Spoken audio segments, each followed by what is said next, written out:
Good evening, everyone, and welcome to Social Justice in Chicago, the New Wave of Immigrants. I'm Elvia Malagón. I'm the social justice and wage gap reporter at the Chicago Sun-Times. And before we get started, we just want to take a moment to thank the Chicago Community Trust for their support tonight. Last year, one of our social justice in Chicago forums focused on the demand for refugee resettlement from individuals who were at that time fleeing Afghanistan and Ukraine and were making their new homes in this area. And now a year later, we're back focusing on a different wave of immigrants who have arrived in the Chicago area since the fall. In late August, a bus filled with asylum seekers unexpectedly arrived at Union Station in Chicago. It would be the first of many buses that would arrive for weeks and months.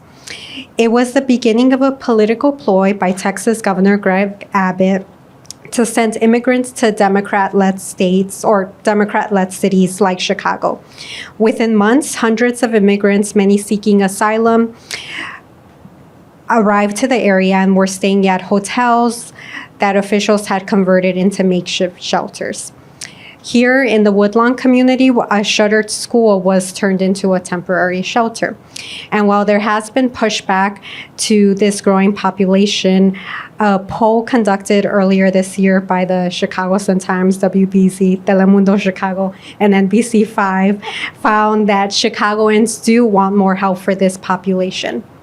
And tonight we are joined by three individuals who have been helping this community in the past year in various forms. We have Karina Ayala Bermejo, who is the president and CEO of Instituto del Progreso Latino, a Chicago-based organization, and they've been working directly with the many new asylum seekers. We have Dr. Evelyn Figueroa, who is the director of the Pilsen Food Pantry. But in addition to that, and on top of other job duties that she has, she was also part of a community effort earlier this year to seek and to find rapid shelter for some individuals who were falling through the cracks. We also have Frank Sandoval, who is a paralegal for the Joliet-based organization, the Spanish Community Center. But in addition to that, Frank worked as an attorney in Venezuela, and he was able to successfully represent himself in his own asylum case that he was granted in 2022. So That deserves a standing ovation. That's super cool. So thank you all for joining us tonight.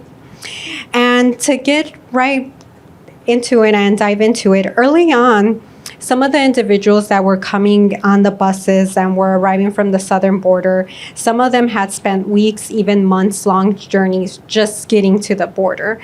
And what we were hearing was that many of them were from Venezuela, and we know that millions of people have actually fled Venezuela in recent years. So to start off, Frank, can you give us a little bit of context of what is the situation in Venezuela and why are so many people fleeing the country? I don't know if you ever hear about the word kleptocracy or kleptocracy. This is what we have in Venezuela. We have a dictatorship that has been there for 20 years. They were elected in the beginning, and they won probably the first two elections, and then they just start stealing all the elections in my country since 2004. I can tell you that I was a witness of that. I worked for the opposition there since 1986. I've been in a party that isn't right now a party of the opposition. And I worked in all the elections since 2000. And I didn't work before because I was living here. I came in 1996 to study over here. I became a paralegal, and then I went back to Venezuela in 2000. When I was working here with asylum cases all around the world, including Central America and Africa, I saw so many things that I never thought I would see to my country, and I did. I did see persecution, and then after this persecution, I started seeing really strong economic crisis. That economic crisis has driven a lot of Venezuelans. We're thinking that we have 7 million Venezuelans out of the country right now. I was just not an attorney. I was a labor law attorney. So most of the time I worked with worker unions over there. And right now, workers' unions are struggling to get some money. We're talking about minimum wage right now, It's probably most of the wage for all the public administration there is $3 a month. I mean, not even what you earn here in 1 hour. And that's what the people has. My mother just passed away in November, and I had to send money all the time there because what she was getting, her pension was around $3 a month. She couldn't survive with that.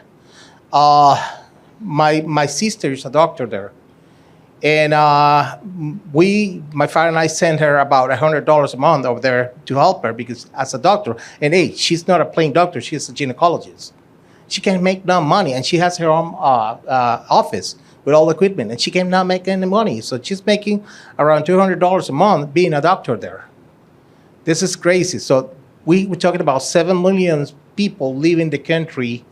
In Colombia, there are 2 million. We estimate right now there should be around 1 million here in the United States. And some of them have come lately. We estimate like there are at least 10,000 Venezuelans in the area right now. I just received a picture today. I wish I could show it to you. I'm a member of the Illinois Venezuela Alliance too. They were very mad because I didn't tell them that I was going to be here, but I just forgot. So some of them sent me a picture today. They're Venezuelans right now in several police stations looking for a place to stay. Because Chicago has been a very great city for immigrants. We have welcomed all the immigrants. And some of them have gone through a lot in different states. Most of the time through Texas and even Florida, which is the main spot where Venezuelans are going right now, because it's like a second colony. The biggest Venezuelan colony in the country is in Florida, probably in Miami. But they are not welcome over there. So they start coming to other places. They go into New York. They go into Washington, D.C. And in last October, we had a meeting with, we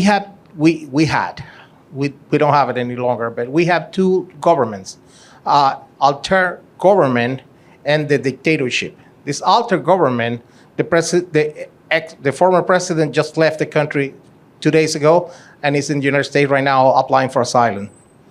The former ambassador for that president had a meeting with Venezuelans last October over here, and we were discussing about how great Chicago was receiving and helping immigrants over here.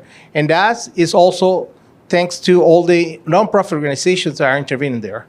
Most of these immigrants were taken into shelters or hotels that are being handled for nonprofit organizations. My organization took one hotel too, and I remember in last December I became a Santa Claus for my Paul Venezuelan children. That was beautiful. It was a beautiful experience.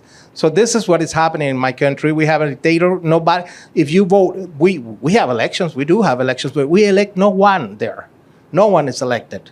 Everybody's just appointed by the dictatorship, which is not actually a dictator by itself. The dictator, of course, he's the leader, but there are a bunch of them that are around this power, and all they want is the country. Why do they want our country? Well, you could watch it online in Prime, by the way. You could watch a series called, I don't remember, it's one of the series about spies. And the guy is telling what is the most dangerous country nearby United States. He said Venezuela. Why? Because we have so much resources. We have the first oil reserve in the world. And we are just 1 hour, 2 hours away from Florida. You could take a plane from Miami to Caracas in a couple hours, be there. A plane. And to Puerto Rico, it's going to be 1 hour. All right? Oh, there's my pal. She's from the Cecilia. Cecilia is from the board of the Illinois Venezuela Alliance. So she sent me the picture this morning. So there's a lot of gold right now.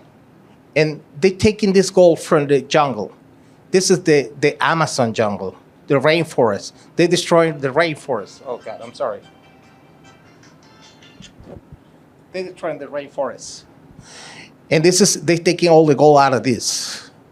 So they keep destroying my country. They don't want to leave. And they right now have several partners from different countries that are helping them. The Mexican president is helping them to stay there. The new Colombian president is helping them to stay there. So this is what is happening is very, very hard for us, for Venezuelans. I didn't want to stay here. I left the country in 2000 to stay in my country. And a guy came, my ex brother-in-law came to me and said, "Why are you coming to this country?" "I coming from this country because I couldn't get out of there. I couldn't stay there. My life was in danger." And that's what all the Venezuelans are doing here. These Venezuelans couldn't survive in my country. That's why we are here. We're here because we couldn't survive in our country.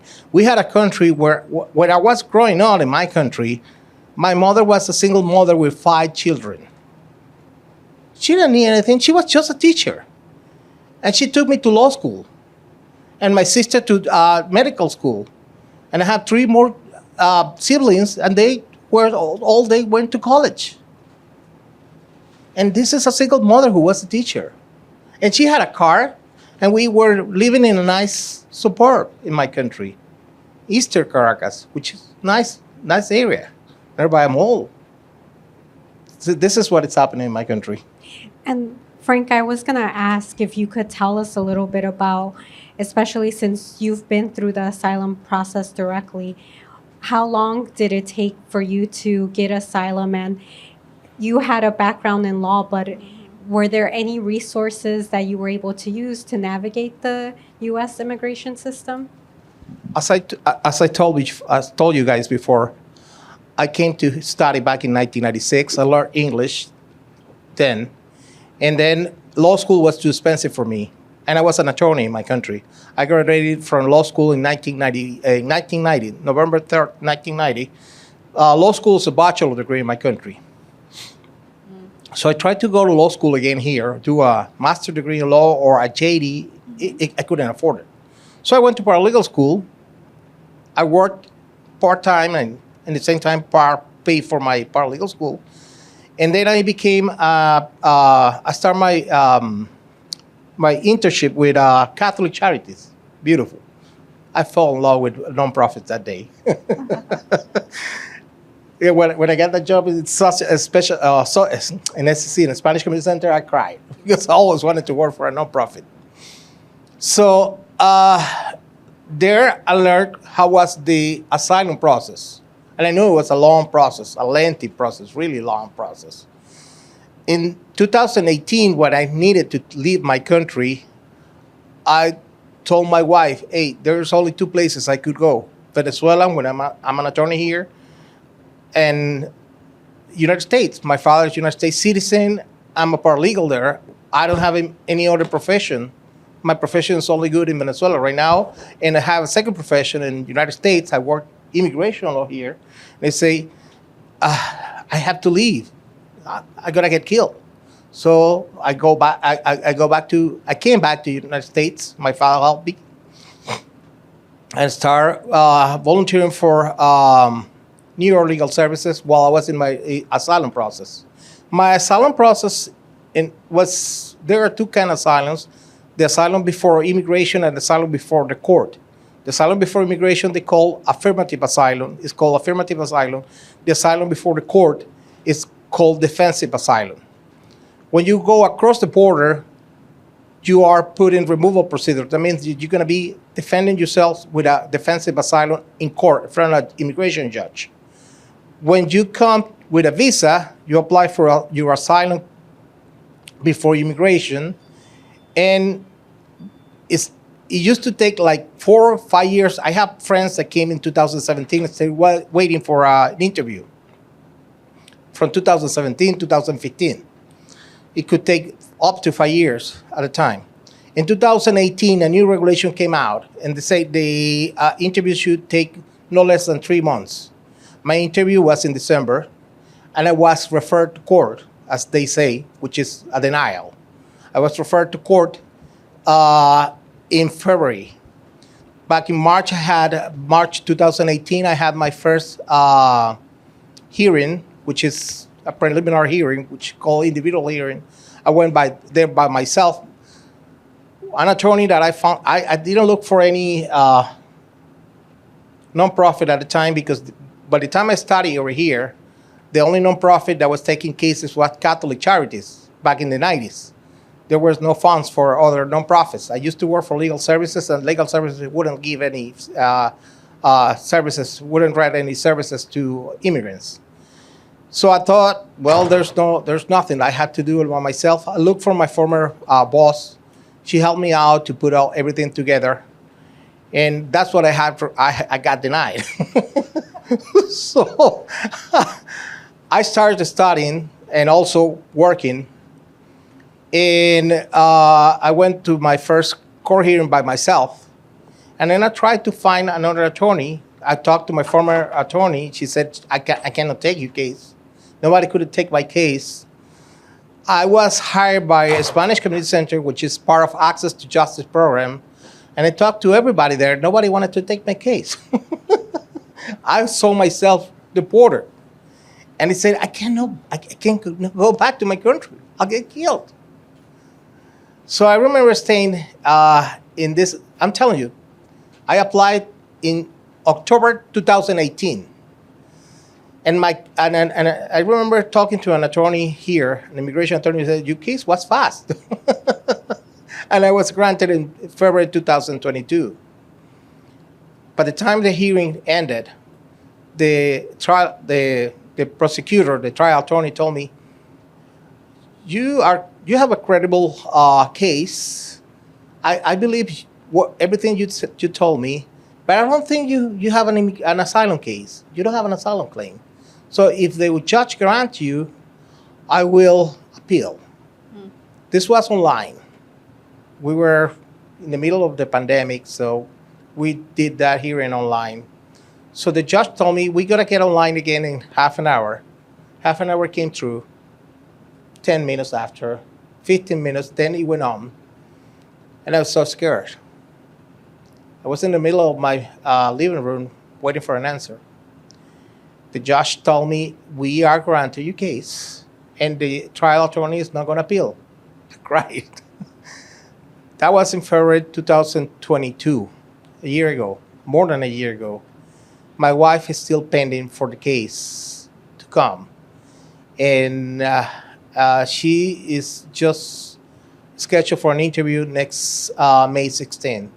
Hopefully she get through, and I will reunite it with my family next June, I believe so. I'm expecting that. That's going to be nice. We will be separated for 5 years. I missed my daughter's high school graduation. My daughter has suffered a lot. This is too hard. I wouldn't tell anybody. I cannot even think of suffering this before. And I know my daughter and my wife has been affected by this. I hope they'll get through this as good as I have done it. And well, this is it. This has been my quest. Yeah, thank you so much for sharing that with us. And I kind of wanted to... Yes, thank you, Frank. To backtrack a little bit, Karina, can you tell us and explain, we've been throwing around this word, asylum seeker. What is a person seeking asylum, and how is that different from other immigration statuses? So first of all, Frank, hats off to you for your remarkable resilience. I know that word is overused, but in your case, it cannot be overstated. And I wish you and your family reunification as soon as possible. The word asylee is appropriate because it's not just a domestic law, it's an international right. The right to be able to seek asylum when you're being persecuted, when you are fearful for your life. It is not an easy case, and the standard of proof is significant, as Frank, I'm sure, had to put together evidence where sometimes evidence doesn't exist. The difference between asylum and temporary protective status, which you hear used a lot, TPS, is that temporary protective status is temporary, right? It does not lead into a pathway for a permanent residency, for a green card, for a pathway to citizenship. You may have heard that word use, that depending on your country of origin, so it's not individual as it is with asylee cases, where you have to show your individual plight, why you are afraid of persecution, and it has to be based on race, it has to be based on religion, it has to be very, very specific. TPS, on the other hand, is temporary, and it's depending on the country of origin. You know that for Venezuela, hola Ana, thank you for joining, our don of everything Venezuelan rights, that there's temporary status, but it's temporary. At any given time, it could be pulled, right? And you could be facing deportation. I think the critical point here is that individuals who come and are fleeing because they are truly fearful for their life have a right, an international right, to be heard, to have that case presented. And when you pull that, you are violating international law. And we don't know, without giving a fair shot to those individuals who want to present their case, whether it's pro se or whether it's with some legal assistance, whether they do qualify, right? And whether a judge will grant. So what we in the Chicago and in the state here are doing are trying to do some legal screenings. First of all, you start with know your rights, right?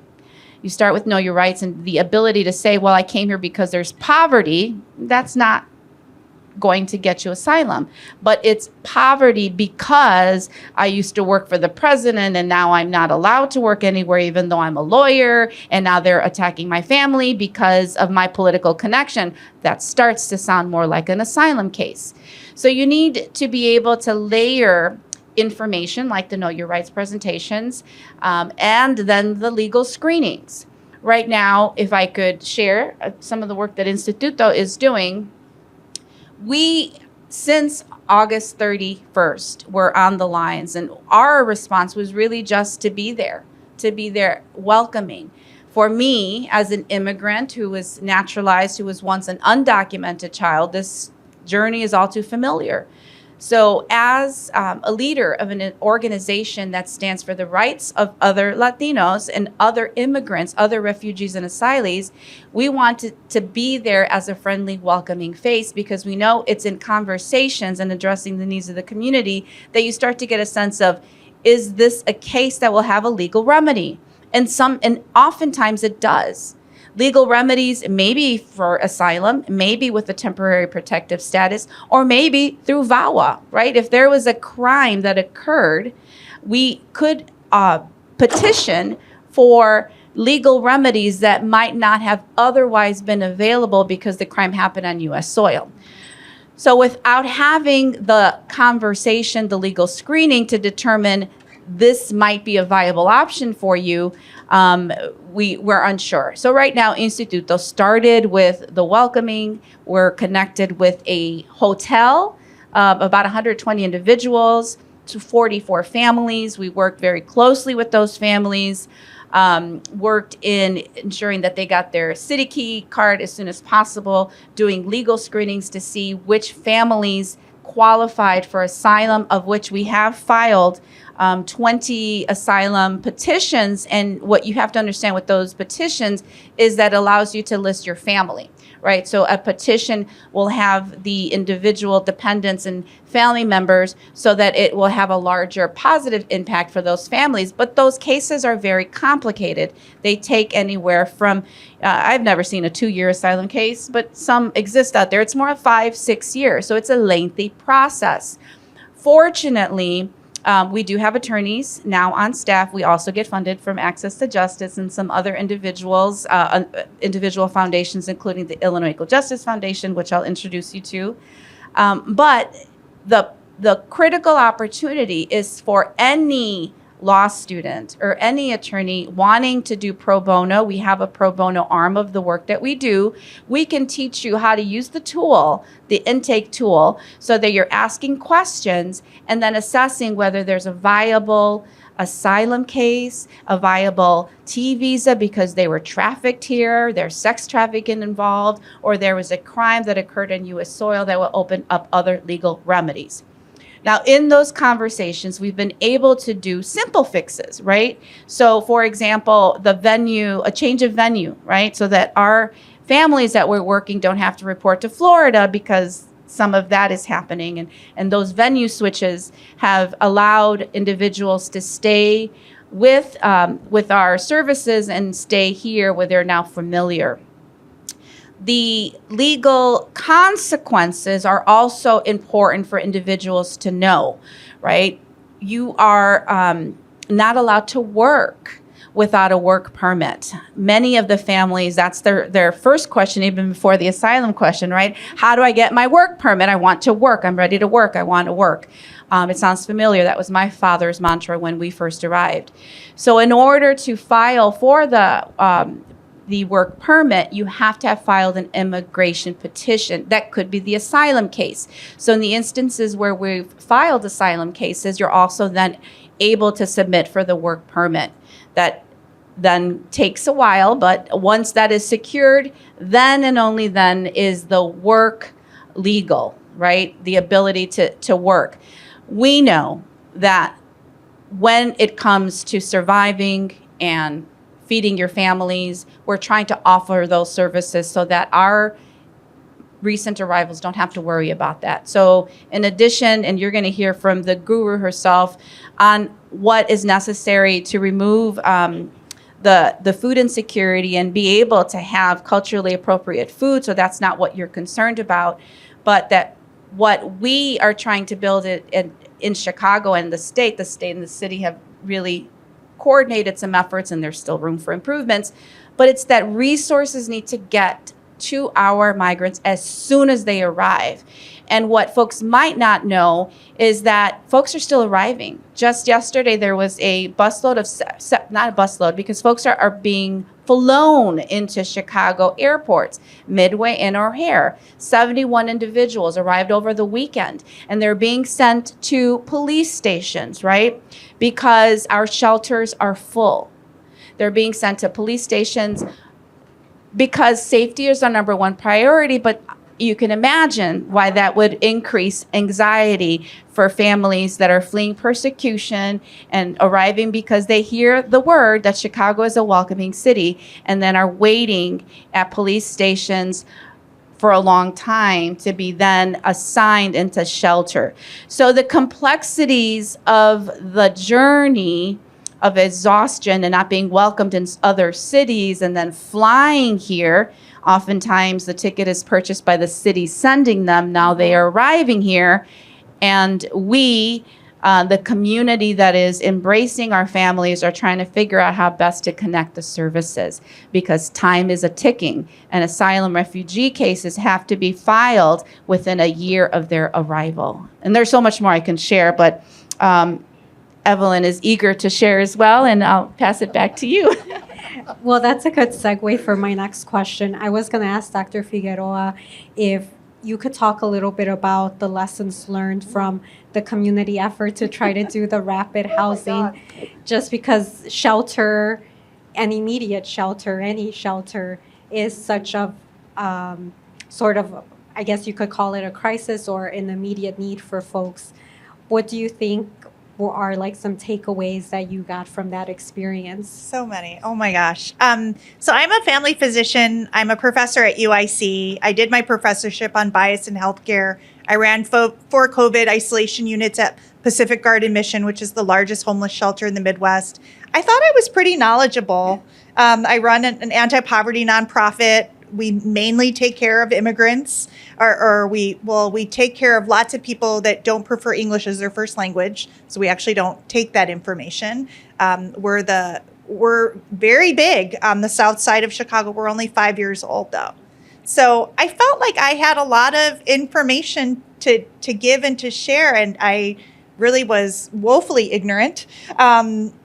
My immigrant doesn't equal asylee, doesn't equal refugee, all of this, I'm seeing the nods because it's really complicated. And I help a lot of folks that have been here for a while that are stably housed. About 5% of our clients are unsheltered. We take care of about 450 families a week right now at the Pilsen Food Pantry just for the emergency food program. And then we have the clothing, literacy services, a bunch of other things. But it was trying to navigate and understand what someone's specific situation was.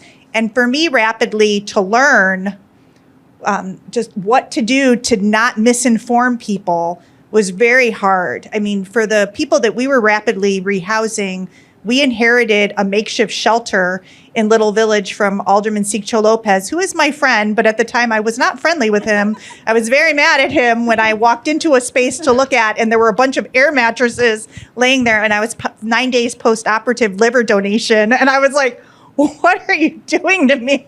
Like, I can't do this. But we had to develop capacity because that's what we did during COVID. That's what we do during every public health crisis. You figure it out because it's a humanitarian crisis and people deserve your support and your mercy and your advocacy. So trying to get the guys just to understand, most of them were Venezolanos, but there was also one man from Ecuador and a couple guys from Colombia, and helping them understand first to not tell me that they wanted to work, that they couldn't say that to me, because that's it really literally all they say. I want to work. I say, I hear you. And then interestingly, the numbers really pan out. People are saying, I want to get asylum. And you're like, well, what's your reason? And then they're telling you, I want to make a living. And, you're hearing about how bad it is. I mean, who's going to live off of $3 a month? I mean, that's insane. So, and you have to stop them and say, that's not a reason. And if you were going to have a work visa, that had to be arranged before you came. And I didn't know that. So we had to do a lot of work working with attorneys and getting people just to do like a know your rights sort of session, which I didn't have. And I'm really glad because I can just make you help me. And we were besties during. Yeah, we've worked together because of the pantry, because we share food back and forth. And if they didn't have refrigeration, we would try to help hold food for them. So Instituto Progreso does pop-up pantries, and then they volunteer with us and we send stuff over to them. So we were friendly in that regard, but it's all intersectional. So if you're looking at hierarchy of needs, people need food, clothing, shelter, safety. Like these are the things that come first. So the guys that we got in January, most of them had been here for already 4 months. There were all these cultural things they didn't know. They didn't flush toilet paper. They kept buying bottled water. You're like, you're wasting money. Please don't do that. Like you have such little money. It was just, there's a lot of other stuff, just learning to live in a country and figuring out what their true skills are so that if you do hear of something, which you really didn't hear about, but you're going to help someone to connect to something, like how much is at stake to advocate. So helping them navigate to food pantries, help them navigate to ours, getting City Key, like all of these things were stuff that we did for our guys. Our shelter had to close after 8 weeks because we just didn't have funding, right? The FEMA money ran out very, very quickly in the state, across the country.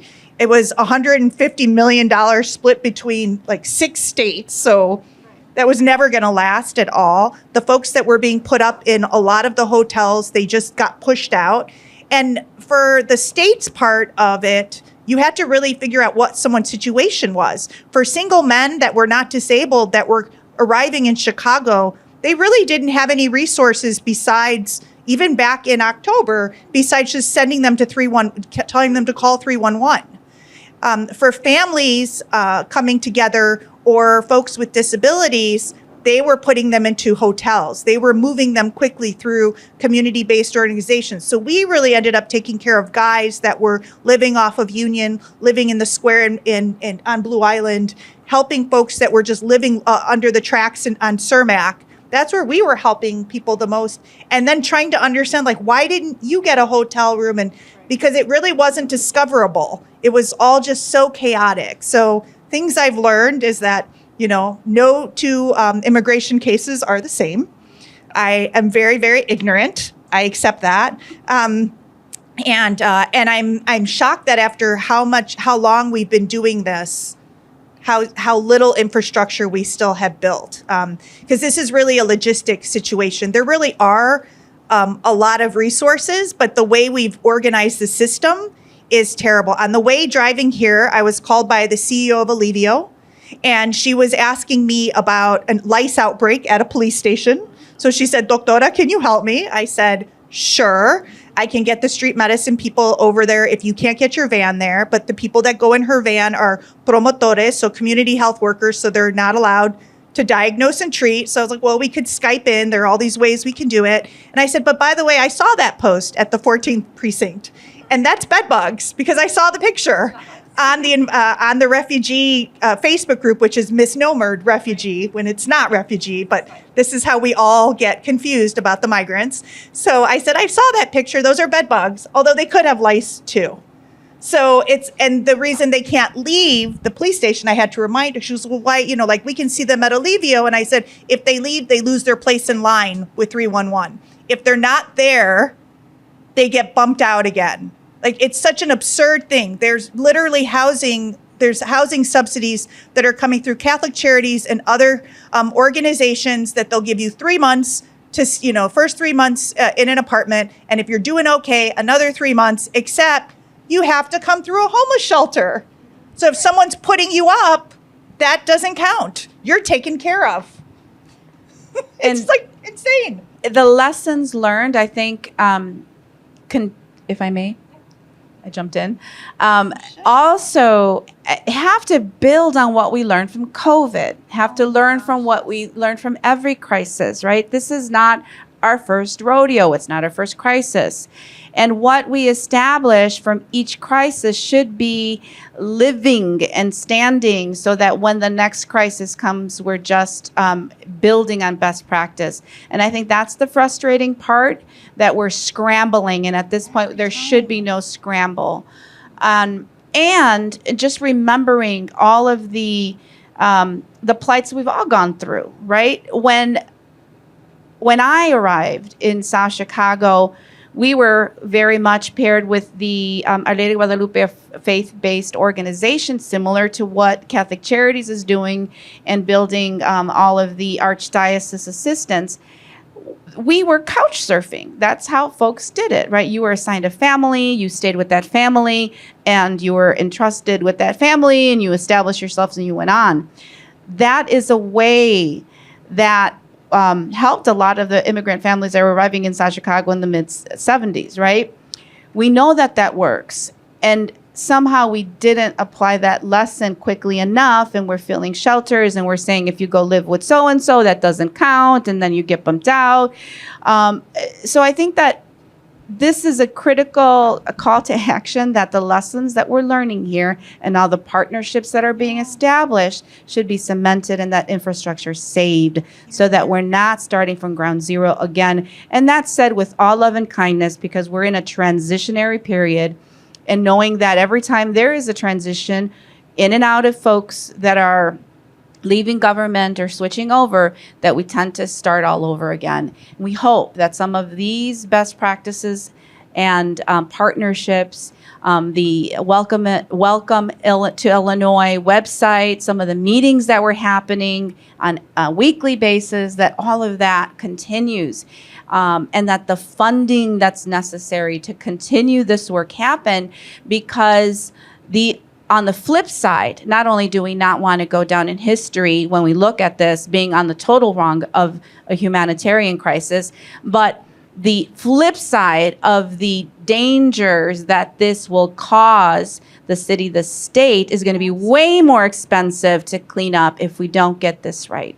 So that's a lesson learned. And I wanted to also touch on, you all are very entrenched in some aspects of the immigrant world here in this area. And I went to a lot of the community meetings that were had for the Wadsworth property, and many residents asked, why Woodlawn, why this area? And I don't think we still know that answer 100%, but I'm wondering if you all could talk about, how do you think these two worlds can connect to serve everyone, the people staying at the shelter, but also the community members, if you've seen any examples of that happening or things that you think could happen to bridge those two worlds? Well, I think if we go back to the study that you mentioned early on, I think that's a very positive and hopeful outlook, that regardless of the opportunities to make it better, there is a desire among most individuals to be welcoming and to have lend a helping hand and to connect the resources. So I think that is an important bridge into the what comes next. And specifically with Wadsworth, I know that there's so much love being surrounded by the families. One only needs to go on a Sunday to watch the soccer teams that are playing with the students or the young people and the parents, the faith-based churches that have surrounded their services around the recent arrivals. So there's a lot of good happening there, and I think that they're turning the page. Whether the communication was clear or whether there was unnecessary confusion, we all know that we could do better. But moving forward, what do we do? And what do we do with the fact that some of these funds are going away, and that come May 11th, and we haven't talked about that, with Title 42 potentially going away, we will see a surge again. And are we ready? So I know that it complicates the question, but I think that what I have witnessed now at Wadsworth, it's a bit crowded, right? But the love now that's surrounding the community is really hopeful and really awesome. So I invite you to go to the park right next to there. I wish I had the address. But every Sunday morning, there is a soccer game going on with all of the residents, and it's a beautiful thing. Yeah, I would like to add something that really bothered me a lot. And I told you that when you interviewed me. We see deportation, mass deportation coming through. Venezuelans start being deported right now, although they cannot be deported because there's no way to take any Venezuelan back to the country right now. No. So they're being deported on paper, but they stay there. Right. They stay here with no papers and deported. So this is start happening right now, and it's going to increase a lot. We are trying to seek, and here's the president of our Illinois Venezuelan Alliance, Anna Hill. Please, Dr. Anna Hill. Yes. She has been doing a lot of work to get this new arrivals any sort of benefits, immigration benefits. The immigration law in this country for asylum is so strict that if Jesus will be applying for asylum in Egypt with these laws, he will be denied and deported to Israel again. So imagine that. This is what it's hard to get an asylum claim to be approved in this country. So these people, we're talking about around 95% of the new arrivals probably going to get deported unless we get something else, unless we lobby for another relief like a temporary protected status or deferred action, something that can allow them to stay longer time here while our country gets better. The other thing, Elvia, that I was thinking about when you asked your question regarding lessons learned about the Woodlawn housing development have to do a lot with how we treat people that are experiencing homelessness in Chicago, regardless of their immigration or country of origin. We have a huge problem with systematic disenfranchisement of folks. If you actually navigate a lot of this, I want you to notice that in Chicago, 75% of people that are chronically homeless are Black men. And that is not an accident, because when you have been involved in the justice system, it marks you. It marks you from having access to housing. So people are robbed of their youth, robbed of their ability to make a living, and then they are denied housing. And that's how we've decided to write all the rules.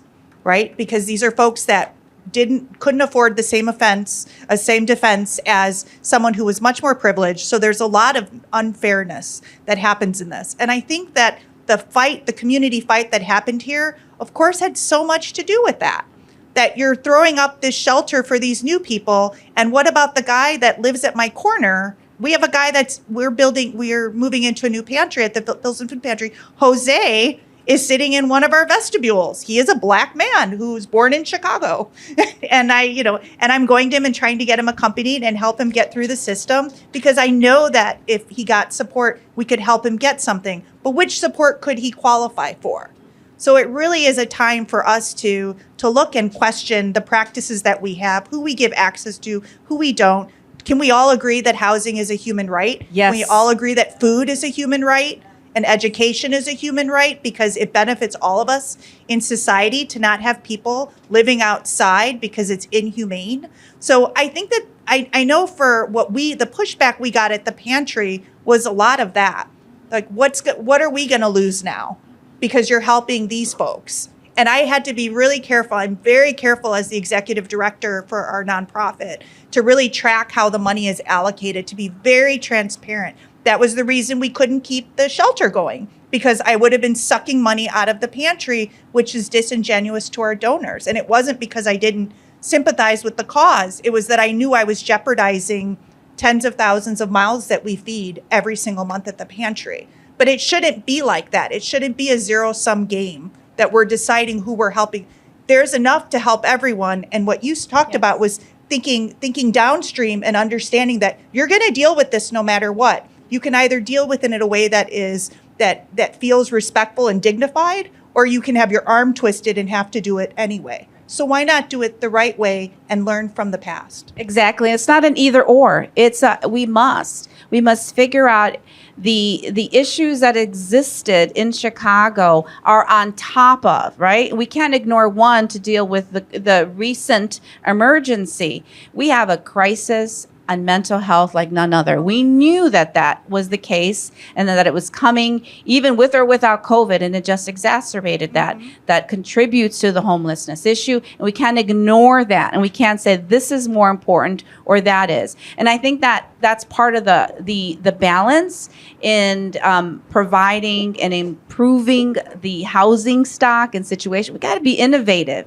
We got to think in a different way so that there isn't a shortage of affordable homes for everyone, so that it doesn't create a tension of haves and have-nots and why are they more important. And it isn't. It is a human right, like you stated. Let's treat it as such. And we're getting pretty close to the end of the forum, and I did want to give an opportunity just in case anyone in the audience had a question. So we do have a microphone set up there if anyone wants to ask a question. Go ahead. I'm so grateful for this conversation. It's utterly tragic, everything that's happened. And to the point of oppression Olympics, it pits those who don't have power against each other, particularly people who are not in this conversation right now. You have immigrants, black migrants who don't even get the opportunity to be bused someplace else. Don't even let me tell you about what was happening to our Haitians at the border. They don't get to Florida. They don't get to the southern border or anything like that. But I really do have a more upstream question. We talk about like the impact of this, because the United States is complicit in a lot of what is happening globally that is forcing people out of their indigenous spaces. Right. What do we do so that the stabilization of Venezuela exists, right? Because we are playing a game in that too. What do we do so that people can remain in their own homes? Because I believe most people want to be at home. Yes. True that. That's Literally kicking the can. That's really what's happening globally. And then we say that that we have international law, but when push comes to shove, the dollar seems to reign over everything. And it's what are we really about as a human race? So it's those two things, the very critical importance and reminder and really firm belief that these international human rights exist and we need to abide by them, especially asylee law, but also on top of that, comprehensive immigration reform, right? That is essential. It has to happen. Without that, the laws that existed when I came, right, don't exist anymore. Right. I am able to be a U.S. citizen because of that. To be able to be a contributing member of society with a law degree to help others, that makes the world's a better place. We should not be blocking those access points, and we need comprehensive immigration reform. And to get on top of the upstream issues we know are going to be coming, like May 11th and the fact that Title 42 may be exhausted. So to your question, absolutely important. We can't just look at the emergency at hand. We have to look at it holistically, and all of it is globally. And there has to be a UN push that this is a human basic right. It is important to understand that the free governments of the world cannot allow this to happen anymore. There's no freedom in my country. Those countries where they are really poor people is because there's someone taking away the resources from those countries. Africa is a really rich continent, and the people is really poor over there. The same happened with Latin America. If you compare Japan, the resources that are in Japan with the resources are in any small country of Central America, probably has less than that. And Japan is a better country, but what's the difference? There's freedom, and the people do not steal someone else's money. And this is what happened in our countries. We don't respect the law. We need strict law and freedom in our countries. And the only way to do that is we have to be, the governments for the free world have to stand up against this kind of people. There's tolerance with all this. It can't be tolerance. It can't be tolerance. Not anymore. Oh, I'm Andy Sturgis, and normally I'm taking a group of volunteers out to do human trafficking street outreach. But I did go over to the refugio at Tui and Western, which had like 100 or so in the fall, and I had a church coat drive. We brought the coats over and gave them out and everything. And I tried to talk to them about how to get jobs in Chicago, because I'm also do volunteer casework and I speak Spanish. And the government kept throwing me out and telling me to get off the property, and totally cutting off my ability to get conversations going, because there's so many businesses in Chicago looking for workers. And, if you could go in there and teach them how to do it, how to get on the train. And I took a group down to Streetwise to teach them how to do it. And I translated the class to them so they could sell magazines. But if you all can figure out how to get the city from blocking us volunteer caseworkers, that would be a big help. And the other thing is, I hope you tell me about how we can find those people willing to take somebody in to live on the couch, because I have some clients that are perfect for that. Thank you. You and I will connect. Okay, good. Any idea on how we can help the government to stop fighting charities? We could make sure that everyone goes and votes. That would be a really great way, and ask people about it. I mean, we had a third of everybody show up to vote in the last in the runoff and in the primary, and it was appalling to me. So I remind everyone, go vote. Understand how much power your alderperson has. Those people have so much power in Chicago. Excellent. Alberto Ortega, long-time resident. Thank you, Licenciado Sandoval, Doctora Figueroa, Karina, and Elvia. Two questions. Actually, a question, if you would elaborate, perhaps, Karina, but also something more impassioned. I was shocked to hear that 71 individuals arrived into Chicago and they went straight to police stations. Could you describe what that would look like, what that would feel like for a mother, a father, an individual, a family, presumably kids, when they go to a police station, which, mind you, is a jail? Could you describe that? One only needs to remember how the COVID vaccination efforts, when they were not entrusted community centers, would go unvisited, right? We know when there was armed officers in certain locations that made it intimidating, that we have lower attendance at events. This is complicated. You're arriving at an airport, being held at the airport to be picked up, then being shuttled to the police station. This is a consequence of lack of funding, overcrowded shelters, and an invitation for anyone who has a appropriate space to volunteer that space, to share that space as a temporary respite so that our families don't have to sit in police stations. That's atrocious. I know that having lived through my lived experiences, I'm sure you all have, there are certain things that trigger not only anxiety, but trigger panic and trigger flight mode. And the last thing that we need when folks are fleeing persecution is to trigger everything that they're leaving. So thank you for that question. We have to do a better job. I was even thinking like where in Instituto might we turn in the cafeteria into a respite space? I'd rather have them sitting with us. But as you know, we run 2 high schools in the spaces.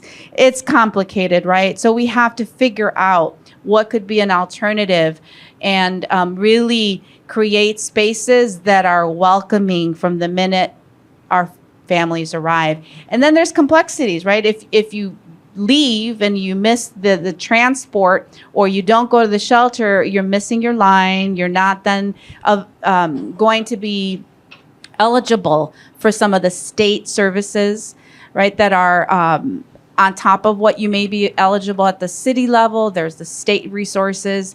So it's a complicated effort, but we have the brain power and whether it's vacant facilities that we just have to put some construction on, there's vacant lots. I'm sure that folks know where they're at, and we just have to really be creative.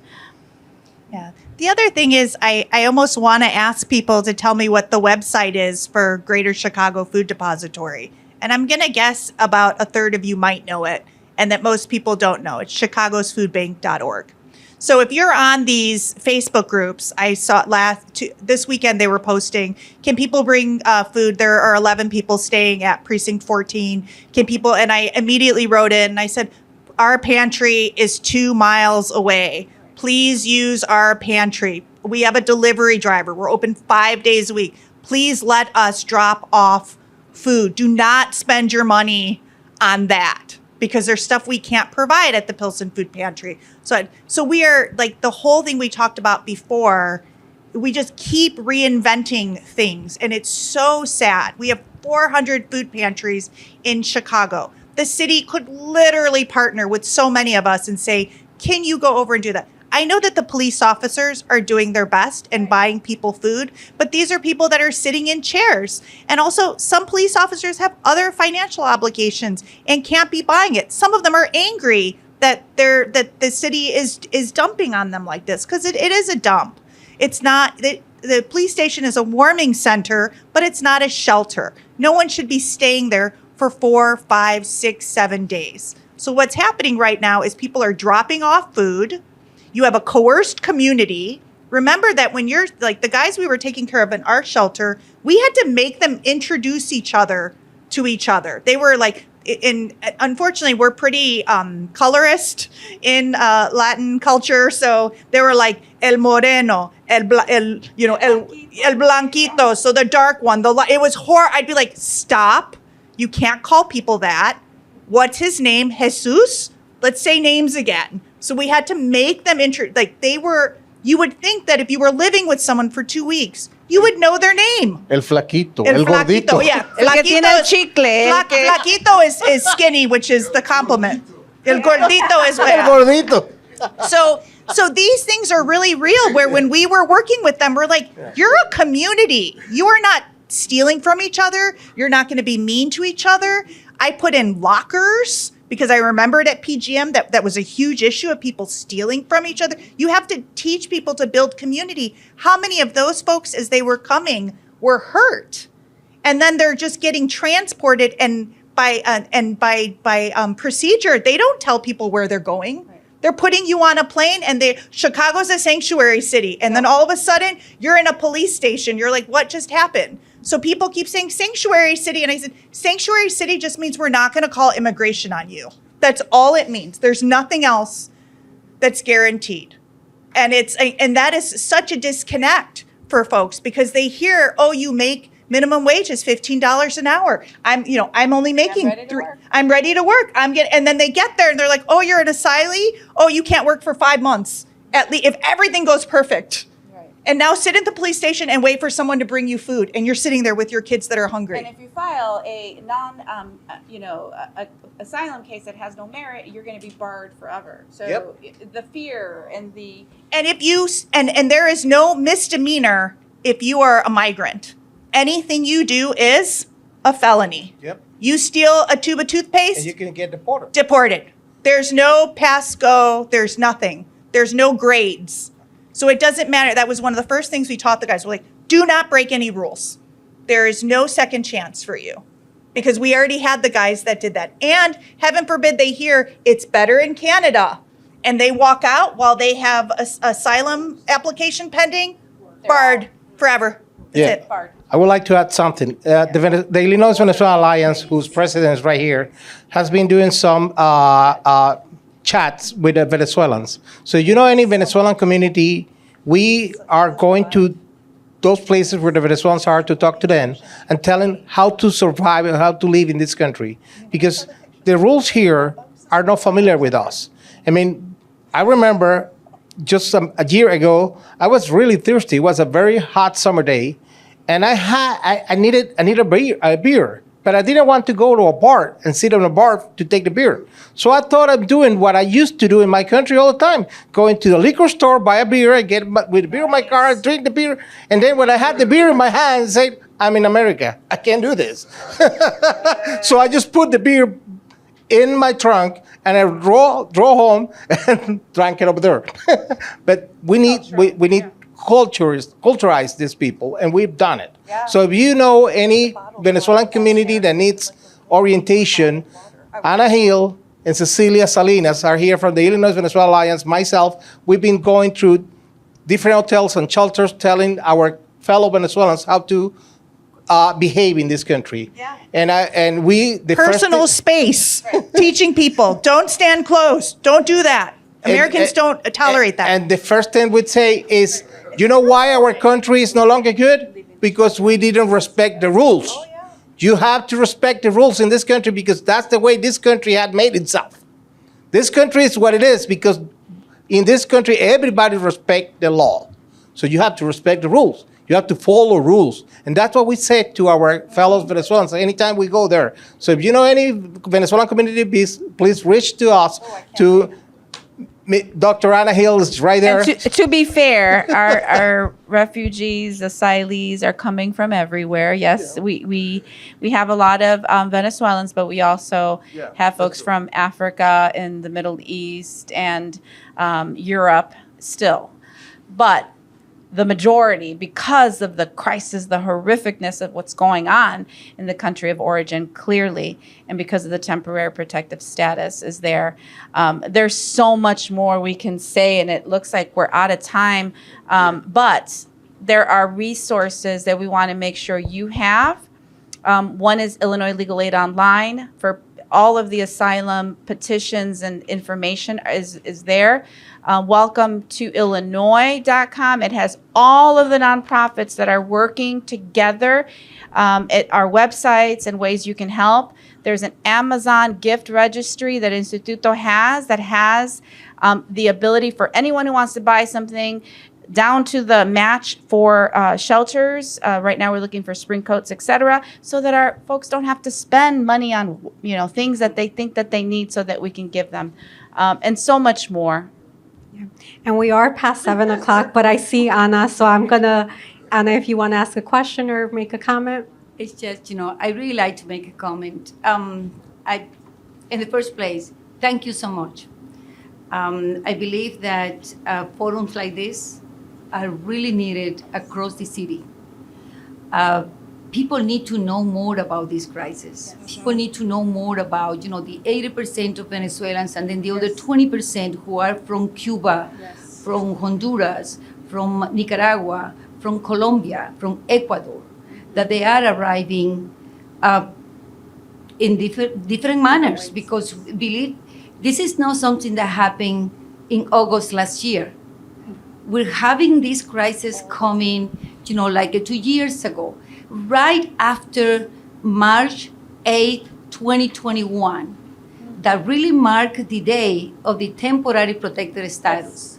there was a misinformation across Latin America where all these Venezuelans and other people, from other countries, they were there.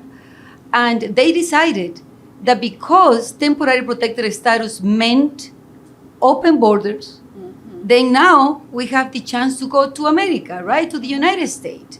And that really is what's happening. That level of misinformation brought people from Chile. Venezuelans were in Chile, were in Peru, in Colombia, everywhere, because they left Venezuela many years ago. And now, after March 8th, the magic came. Oh, come, because, everything is going to be perfect for you. So everything, you're going to have housing, you're going to have, actually, they have even tours. They created this, the coyotes. The coyotes create this Fantasy. this fantasy that now you come into the United States. But let me tell you something. Before, you're going to be in this hotel, okay? So 2 days there, and you're going to eat well and all those things. And after that, I'm going to take you to the Darien Gap. The Darien Gap, which is deadly. And right there, you may die, because for every 10 people that are coming from the Darien Gap, only 6 survived. And not only 6 survived, they also are raped, they also are robbed. Everything that you can imagine happened during that path between whatever, they're coming to the United States. And that really is when we go to shelters. By the way, we were just a not-for-profit organization of volunteers. We have zero money, zero. We pay out of our pocket to go from here to Kankakee because there are people there, or from here to Joliet because there are people there. And what I said is, hey, we're going there because we speak Venezolano. That's right. And it's different. It's different. When I tell somebody from my own country or from my own region, and I say, ¿Qué te pasa? What are you doing? Why is that, how was that somebody sold you a car? Because they are driving without license. Without, and they, and you have to go there and tell, what is wrong with you? So do you know that what is going to happen is, the first thing that you do, you miss one stoplight, you're going to be deported. Oh, really? Claro, gafo. And then what do you say? Do you have insurance? And they say no. And then I go, oh, is there no insurance in Venezuela? They're like, oh, of course there is. And I'm like, well, what do you think here? Exactly. But So, and I always say that. That's the problem. I say that, I say, but Yes. I don't want to take more time. Thank you so much. The thing is that we have really, on behalf of the Venezuelans here in Chicago, they've been here for many years. Very, very small community, by the way. Very, Tight. very small community. So we have to be so grateful, so grateful, to the city of Chicago, to the Cook County, to the state of Illinois, because what happened in Chicago, what happened in this land has been so different of the treatment that has been given to Venezuelans and to other compatriots from other countries, all over the United States. That's right. Here, really, I've never seen anything like that. I never seen, just all this, the community coming together. Yes. The community bringing food, the community bringing clothes, the community, just offering what they can do, and I've seen people asking, how many can I take for my, Yes. it's just an amazing situation, what has happened here, the generosity of this country. That really is something that we will keep in our heart forever, because what happened, the way that this immigrant has been treated, this new arrival, that definitely that will not happen in Texas, right? Because they send in. But let me tell you one thing. Last week we went to one school.